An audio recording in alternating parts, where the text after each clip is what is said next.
Hello everyone, welcome back to Adam Inca. Today we're exploring a topic that has intrigued many, real estate investing for beginners. Whether you're dreaming of becoming a property mogul or just curious about how it all works, this video is your starting block. Now, real estate investing involves purchasing property as an investment to generate income, rather than using it as a primary residence. It's a field with potential for substantial returns, but it also requires research and strategy. Now, there are various types of properties you can invest in, from residential homes to commercial spaces like offices and retail units.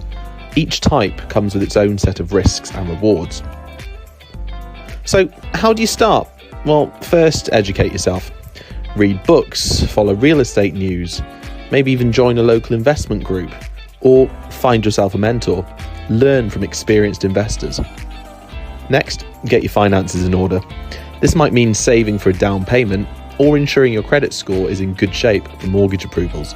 You can go the traditional route with high street banks, or you can look for specialised lenders. Then start small. Your first investment doesn't have to be a massive apartment complex. A small rental property or a fixer-upper can be great starting points. Remember, like any investment, real estate comes with risks.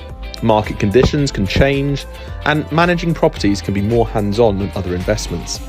It's vital to do your due diligence and possibly consult with a financial advisor. Interested in starting your real estate investment journey? Or perhaps you've already taken the first steps? Share your experiences or goals in the comments below. And if you found this overview helpful, please give it a thumbs up. And don't forget to subscribe to Adam Inca for more insightful content. Thanks for watching, and here's to your success in the world of real estate investing.